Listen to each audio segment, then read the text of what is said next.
Para wargi anu mulia, mangga ayeuna waktosna ngabandungan pidangan carita Sunda dina judul Jaka Lalana.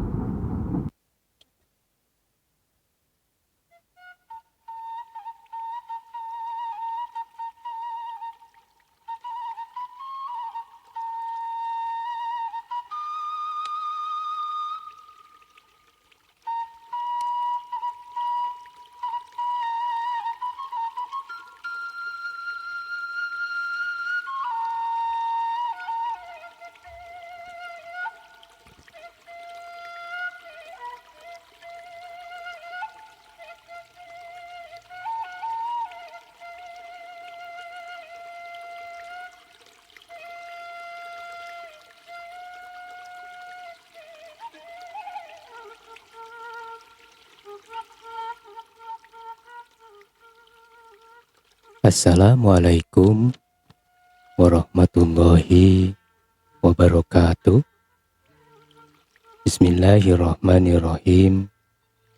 Rabbishrah li sadri wa yassir li amri wahlul 'uqdatam min lisani yafqahu qawli. Haturan palawargi anu mulia anu sami-sami mikaresep kana pidangan carita tanapi dongeng Sunda. Di mana bae ayana mugia sadayana aya dina kawilujengan, sehat lahir sindarang batin kalayan aya dina rahmatna Allah Subhanahu wa taala. Amin ya robbal alamin. Alhamdulillahirabbil alamin. Dina danget ieu pribadi saja medar deui carita anu katunda. Carita tanapi dongeng Sunda Jaka Lalana ayeuna parantos nincak kana seri atanapi bagian ka 23. Atuh sateu acana sapertos biasa pribados anu baris medari carita oge kaleresan anu nyerat ieu naskah teu woleh-woleh saja nada dihapunten ka palawargi sadayana wabilih saupami teh mah aya anu kaleresan kasabit namina kasebat asmana oge padumukan anu kaguar kabaca-baca atanapi kacacandak dina ieu carita ulah kirang-kirang ngahapunten nya kasadayana kumargi pami teh mah kaleresan sami ieu mah sanes anu saenyana mung sabatas carita anu teu aya dina kanyataanana. Sumangga atuh supados teu nyangkolong tingkana waktos ieu carita Jaka Lalana bagian ka 23 sejak di kawitan. Wilujeng ngadangukeun.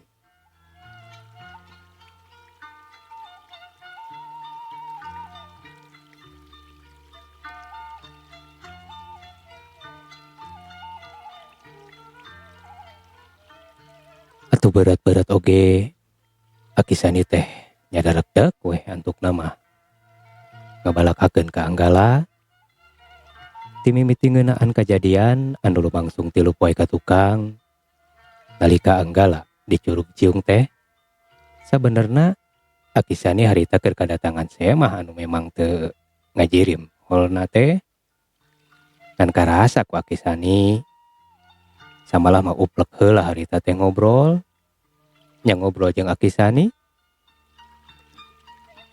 nyawalakeun maksud jeung tujuan nepungan akisani harita saha cenah eta semah nu nepungan akisani teh tayalian geuning eta semah teh Raden Maulana nu kiwari memang geus beda alam jeung bangsa manusia mah sok sanajan Raden Maulana teh kasebut bangsa manusia pantadina oge lantaran anjeunna ngalap ilmu anu arang langka diulik ku bangsa manusia biasa anu ngalantarankeun ayeuna inyana bisa mampu hirup di sababaraha alam tapi nya kitu tara bisa ngajirim bunglekanana kawas baheula nalika akisani tepung di basa dititipan orokna teh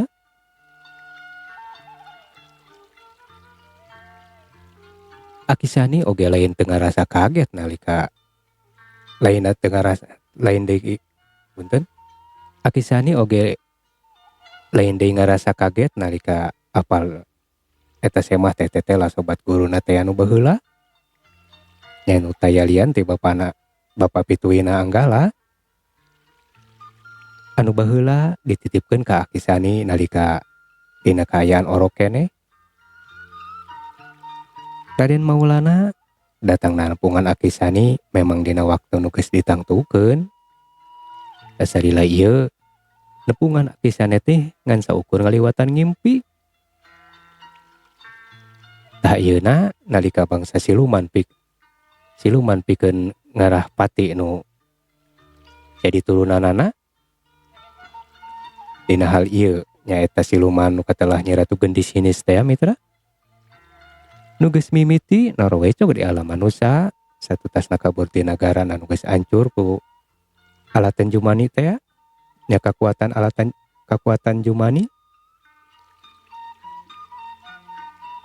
Nyi Ratu Gendis hinis datang ka alam manusia teh estu dek jadi owah-owah saja mapeg balat pikeun ngumpulkeun kekuatan ku cara dasarkeun bangsa manusia pikeun diawut-awut akidahna anu angtukna samiuk bisa ngahiji jeung manehna.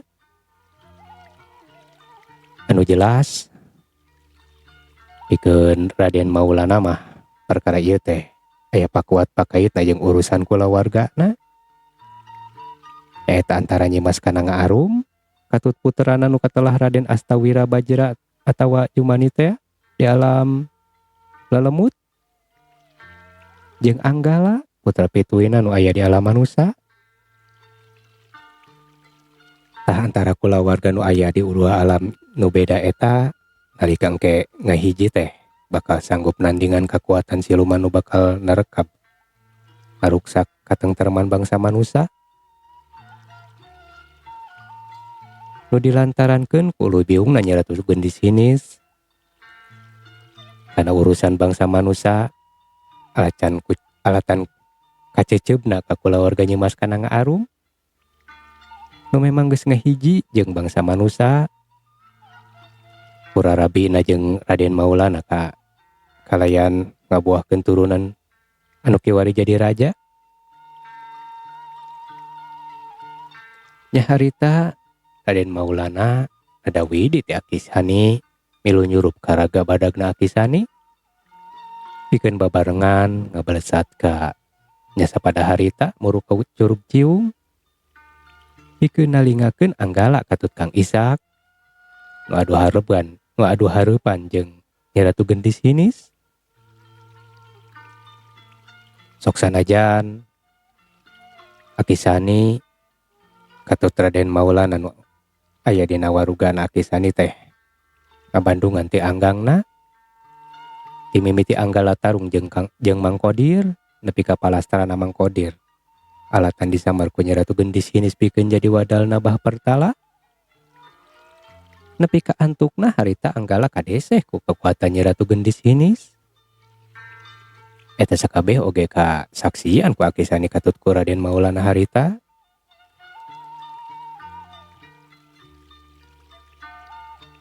Lainna teu hayang ulu biyung eta ge Akisani ngabireungeuh kejadian sarupa kitu teh. Nganya eta pan dihulag ku Raden Maulana sangkan tong waka pipilueun. Lantaran ieu teh can waktuna ngayakeun tindakan.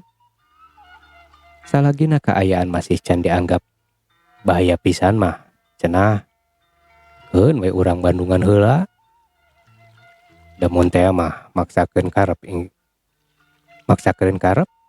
inggis bisi keun aku mamala anu bakal ngabalukarkeun cilaka salarea. Kitu pokna Raden Maulana harita ka Akisani.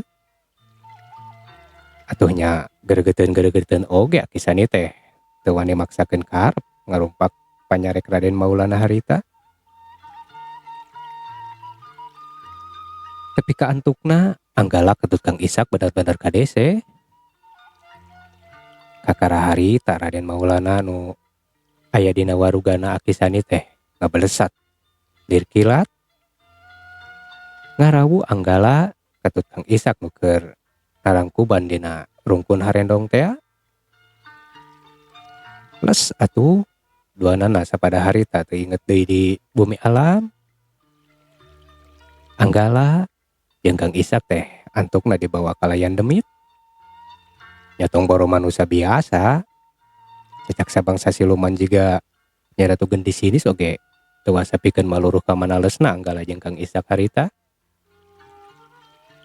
Kalayan teu apaleun saha atawa naon anu ngewatna. Dina waktu nungan sakilat, Anggala jeung Kang Ishak teh geus hasil dipindahkeun ka kobongna nu aya di wewengkon paguron Akisani. Sok sanajan duanana dina kaayaan teu saladarkeun diri, nya teu areling. Tapikeun we saurna Raden Maulana teh teu kudu hariwang, da moal nanaon eta barudak teh. Harita saacana Raden Maulana amitan ka Akisani, anjeunna teh medar heula hiji carita. Samalah bisa disebutkeun peupeujeuh ka Akisani. Pokna cenah Anggala teh geus waktuna disampurnakeun elmuna. Pang-pangna mah elmu kabatinanana. Kujalan kudu sina nyukcruk lalampahan pikeun nepungan Mama Ajengan Sanukri cenah di Tatar Kulon. Anu dumuk di lembur Kampung Jenggung.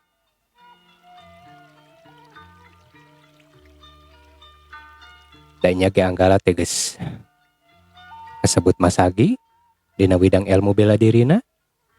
Tapi panu bakalnya disanghareupan teh lain bangsa manusia anu bisa diperuhkeun ku sarupaning jurus silat. Lainna niatnya pirakeun Raden Maulana teh ka Akisani nu geus legok tapak genteng kadek. Utamana dina widang ilmu bela diri. Da cenah sok sanajan Akisani turun oge, tacantang tu bisa mampu mapakan kekuatan Nyi Ratu Gendis hinis anu memang bangsa siluman. Akisani oge ngarti kana naon hal anu dipeupeujeuhkeun ku Raden Maulana harita. Da memang enya dina kituna mah Akisani sanajan baheula kungsi babarengan nyuprih pangarti di hiji guru anu sarua jeung Mama Ajengan Sanukri, nya ge bisa kawilang teu kungsi lila wawuh tur babarengan jeung Mama Ajengan Sanukri teh. Lantaran da Mama Ajengan Sanukri mah pasantren ngalap ilmu agamana teh lila di tanah suci. Harita oge nalika patepung jeung Akisani nya di kobongna pasantren nu sarua dipake pasaran teh. Mama Ajengan Sanukri can lila mulang ti tanah suci na teh. Tah kulantaran kungsi pada ngalap ilmu di guru nu sarua, atuh Akisani sareng Mama Ajengan Sanukri teh bisa kasebut dulur sapaguron. Nya ge beda anu diulikna. Pan ari Akisani mah anu digedekeunna teh ngulik ngangrupa-rupa ilmu kanuragan. Nya sabangsaning ilmu silat jeung ilmu bela diri nu sejenna we. Sedengkeun ari Mama Ajengan Sanukri mah estu nu digedekeunna teh ilmu agamana. Tapi sok sanajan kitu nya ge beda. Duanana oge bisa disebut murid anu pangunggulna, nya nu pangpunjulna. Mun teh mah dibandingkeun jeung murid-murid sejen anu saantaragan harita.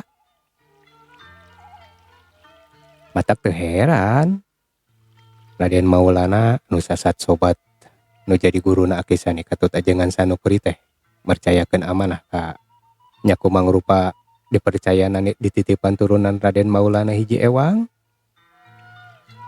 Dua turunan sabapa beda indung. Tapi dua nana oge saumuran lir ibarat budak sakembaran. Sanggeus narengse ngaguar carita ngeunaan curug-curugan kolot Anggala. Harita Akisani heula ngadongengna bari katara semu ngaharuk Akisani teh salila ngaguar eta lalakon silsilah Anggala teh nya ngarasa kagagas Akisani teh asa malikeun deui ka tineng ka mangsa nu kungsi karandapan oge ngarasana langsa we mun ras inget kana nasib Anggala.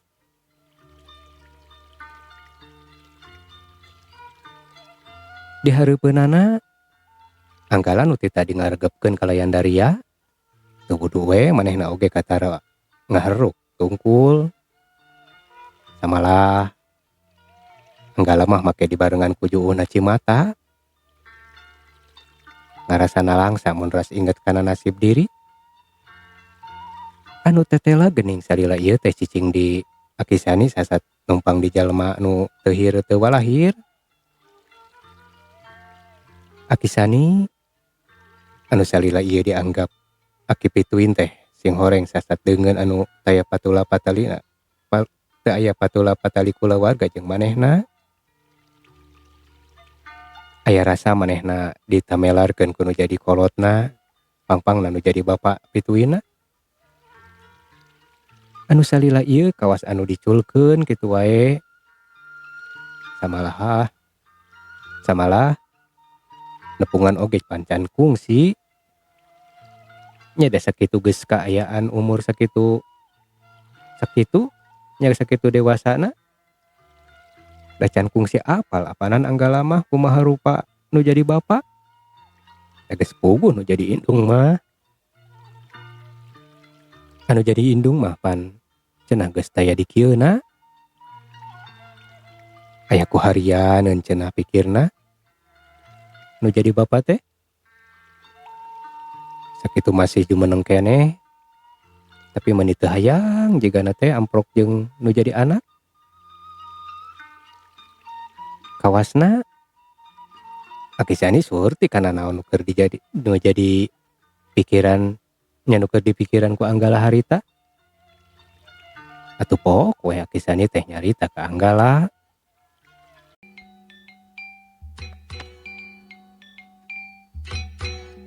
Urang ngasuh heula mitra. Muhun. Anu nuju ngaleueut kopi mangga atuh nya urang ngaleueut heula cek kopi sasarengan. Pilih kabujeng tiis. Muhun pribados oge. Tos seep sagelas ieu teh. Anu bade ka jaman oge atuh. Mangga ka jaman heula nya. Atuh sapertos biasa dina sesi ngaso ieu ku pribados sejadi anggo silaturahmi nepangan palawargi anu parantos hati yang ngadangukeun ieu padaran caritanya. Anu parantos kersa subscribe, anu masihan jempol oge kanu parantos kersa nyerat komentar. Eta mah bade komentar daftar hadir, titip salam gitunya. Oge anu masihan kritik oge saran mangga serat bae dina kolom komentar. Tangtos ku pribados sejadi perhatoskeun nya kalayan kabingahan atuh anu sejadi tepangan dina danget ieu di antawisna wargi-wargi pribados nya wargi urang sadayana. Di antawisna teh nya tekah ngiji aya sadere Kang Ade Sukarna di Cicadas Bandung. Salam baktosnya Kang Ade mugia area dina kawilujengan. Lajeng ka Kang Maryana Yana anu linggih di Rengas Dengklok Karawang. Salam baktos oge mugia sadayana area dina kawilujengannya Kang Yana di Rengas Dengklok Karawang. Lajeng Kang Dego Cimerang nulinggih di Purwakarta. Salam baktosnya Kang Dego kumadamang. Lajeng deui ka Kang Iim Ruhimat anu linggih di Tasik. Oge ka Kang Haris Arisan di anu di Sukabumi. Lajeng ka Teh Yulinda Belia nya duka di mana ieu teh ya tenggihna. Salam baktosnya mugi area dina kawilujengan. Saterasna ieu teh aya saderek Egi anu linggih di Cijerahnya, mugi saderek Egi aya dina kawilujengannya. Sarehat sadayana. Nuhun. Mas lami oge ieu teu penak sareng saderek Egi. Lajeng ka Mas Oyum anu linggih di Bihbul Raya Kopo. Teknisi Pribados. Dalam baktos ka Mas Oyum. Mugi area dina kawilujengan. Oge ka warga Kampung Jenggung anu aya di Cianjur. Di antawisna anu wargi-wargi di Cianjurnya aya Kang Rahmat, aya saderek Paujan, aya saderek Sahrul, Samsul, saderek Ulesnya Mang Ules, oke ka Mang Ade Endang, lajeng ka para pemuda nya Karang Taruna DJM anu teu oleh gararto ngaronana. Atuh teu hilap oge ka para sepuhna nya, ka wargi-wargi sadayana anu aya di Kampung Jenggung. Mugi area dina kawilujengan. Salam baktos ti Pribados. Nuhun. Atuh kumunya ka sadayana anu parantos ngiring ngarojong kana ieu channel. Mugi atuh sadayana aya dina kawilujengan kalayan sararehatnya. Aya barokah nanti Allah Subhanahu wa taala. Nuhun. Amin ya robbal alamin. Mangga atuh urang lajengkeun di mitra.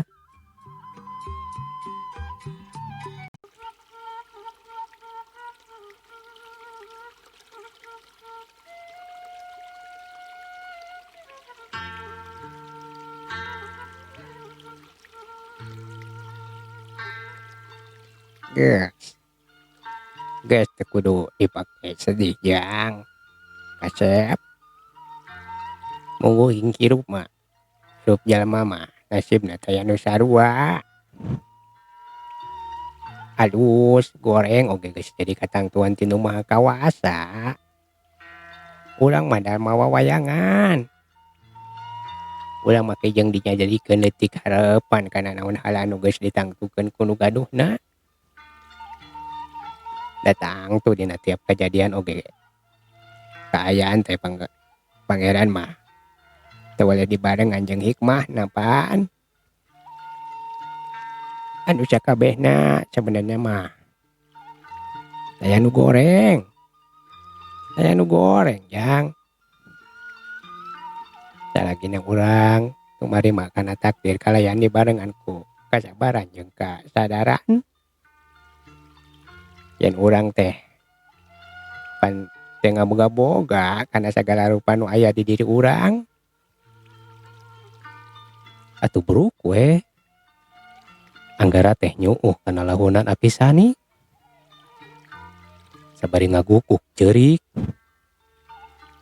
Da puguh teu wasak. Teu tadi oge. Teu tadi keneh oge nahan piceurikeun. Aki dalami ieu teh abdi teh geuning ditiengan saukur jalma patuh lapis anu marepotkeun ka salira Aki. Nah meuni tiga-tiga atuh pun bapa teh. Kacep incu Aki nya nyarita teh ka mana wae. Tong kamalinaan kitu cu.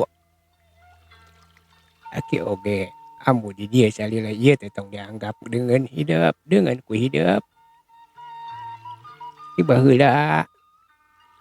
Ya tiba heula oge hidup teh sasat incu Aki oge incu sini ni. Si ambu maksud teh. Teh saeutik ge.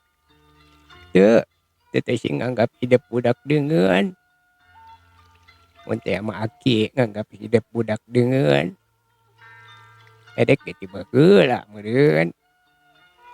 Geus lah. Tong loba pikiran nu lain-lain. hidup incu aki jeung si ambu kolot hidup geus cicik pokona mah kitu. Pokna Kisani sabari ngusapan sirah Anggala nu keur nyuuh dina lahunanana bangun nu deudeuhna keranan bari jeung tuwudu Kisani teh rada kabawana langsa.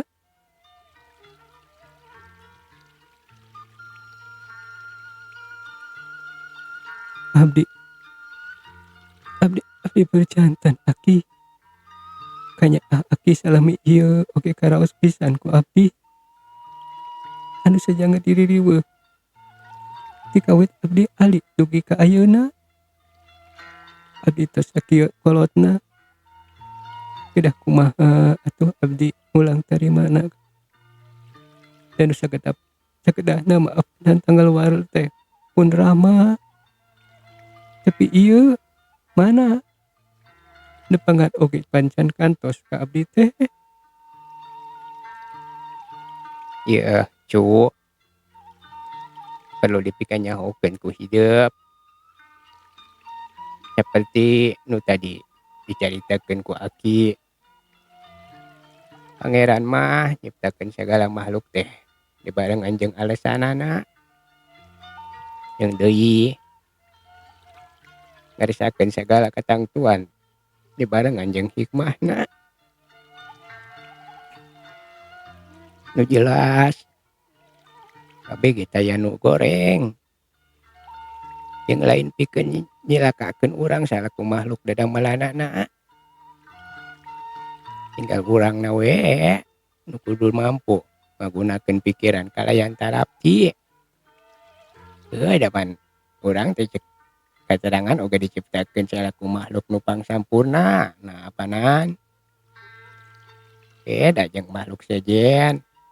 Apanan urang mah salaku manusia dibere kemampuan pikeun ngagunakeun akal jeung pikiran. Geus jang kasep geura teger hidup teh geus dewasa pan ayeuna mah geus kuduna hidup bisa ngabedakeun mana nu alus mana nu goreng. Hidup tentu apa jeung arti kana rukun iman pan lin.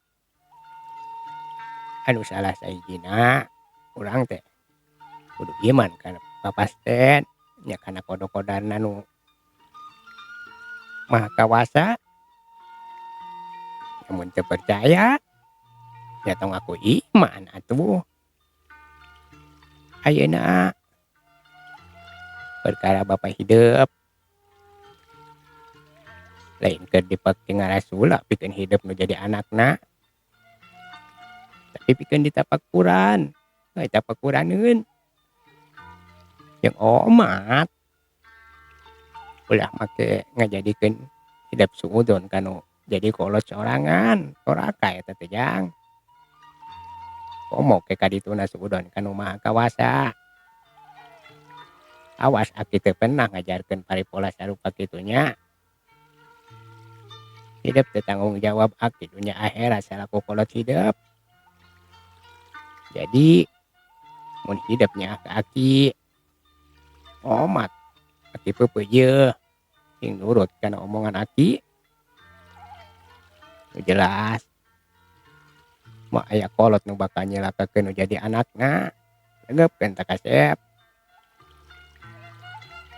Pokna Kisani estu panjang lebar mamatahan Anggala nu masih keneh nyuuh dina lahunanana. Sanggeus dicengkatkeun ku Kisani harita Anggala teh diuk sila deui maneko di payunan Kisani.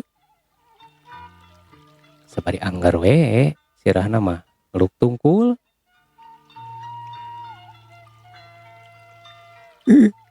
Geus jangan geus tong kemalinan teuing ngumbar kewaas teh. Akang jadi kabawa sedih. Asa teu rame hirup teh. Ari geus yang hareupan ka sedih maning. Lebar jang. isi teh kulot. Pancen ngasaan kawin. Orang tepan. Kawin gak acan. Manya geus ujuk-ujuk kolot we nya. Ari ngaranna masalah mah. Heuda. Tangtuna teu oleh aya sasaoge. Tapi lain kudu digugulung.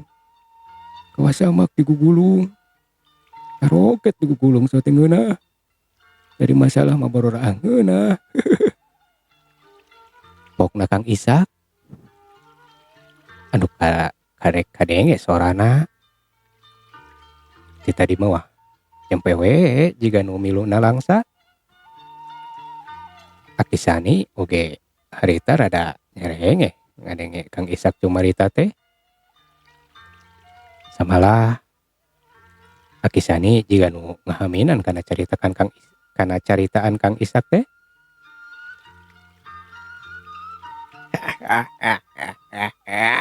Bener Ishak euy. Rugi ngagugulung ka sedih hidup mah. Sing lalu gina tur jembar yang euy. Yang harapan hirup. Dan kalau kene hidup tewan-tewan. Rada tepati dari ya teuing oge kaayaan harita teh. Sanggeus Kang Ishak milu cumarita serupa kitu mah. Kaayaan teh rada robah meusan. Samalah anggala oge katara rada marah mai. Sok sanajan ari panonna mah masih keneh cari nul balasku loba ngaluarkeun cimata tadi keneh. Atuh singkatna carita saenggeus kaayaan dirasa tenang nya teu sing hariweuh teuing samodel tadi. We Akisani teh neruskeun di cumaritana. Anu seja ngedalkeun naon hal anu fungsi diamanatkeun ku Raden Maulana teh. Sok sanajan ieu teh puguh rada berat oge pikeun Akisani teh. Tapi mun teh mah teu buru-buru ditepikeun ka Anggala. Kapan ieu teh waktuna anu sakitu geus samporetna. Engke oge geus nimbulkeun mamala. Nu tangtuna engke matak cilaka salerea.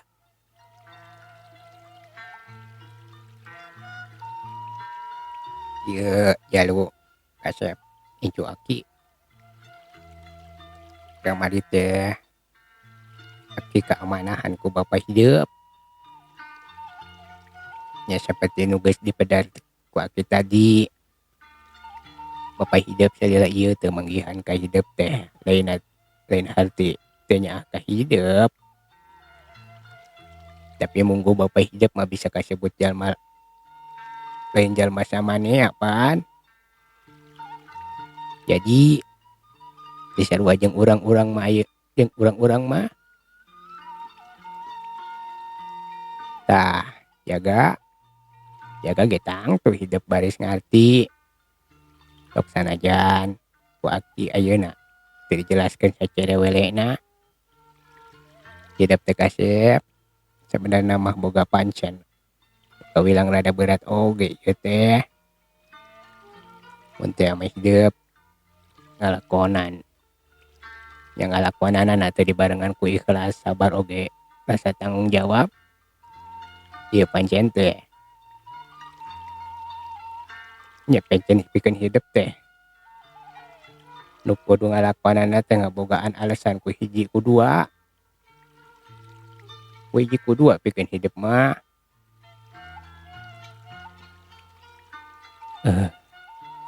Maksud Aki kumaha? Kumaha teh ieu teh? Punten abdi. Tacan ngartos. Anu saleresna pamaksadan Aki teh. Nah ieu teh pancen teh aya patula patalina sareng jati diri abdi nu sanyana. Atanapi mung sakadar nyamunikeun rasa tanggal waler nu janten rama ka abdi. Cik punten Aki. Abdi teh hoyong dipaparinan bong bolongan. sok sanaos saur kitu kieu oge apaan abdi taktos tangtosna bakal nampi kalayan insyaallah. Abdi baris ngajalankeunana sok sanaos saur aki tadi ieu teh pancen kawilang abot tah kumaha aki kedah ka mana kedah kumaha tur kedah iraha abdi ngawitan ngajalankeun eta pancen teh sok baku ieu mah ieu ari geus merekpek tumanyak kitu teh hiji-hiji atulangan Asep ame aki ngajawabna parele ieu mah budak ada teh mani sedirobah nya kumaha atuh lajengna ieu carita mangga diantos dina bagian anu salajengna nya mitra. Kumargi ayeuna mah waktosna teu nyekapan. Mohon aduh hapunten nu kasuhunnya kasadayana tangtos pribados seueur kirangna seueur lepatna nya tacan tiasa nu nyugemakeun ka sadayana tapi sok sanaos kitu mudah-mudahan we tiasa ngahiburnya kasadayana tiasa ngajantenkeun panglipur kolbu pang beberah kana manah wargi sadayana. Atur nuhun tina sagala rupi perhatosanana. Insyaallah mudah-mudahan orang dipaparinan yuswa ku Allah Subhanahu wa taala. Dina sanes waktos orang teraskeun deui nya mitra. Atur nuhun tina sagala rupi perhatosanana. Wabillahi taufiq wal hidayah. Wassalamualaikum warahmatullahi wabarakatuh.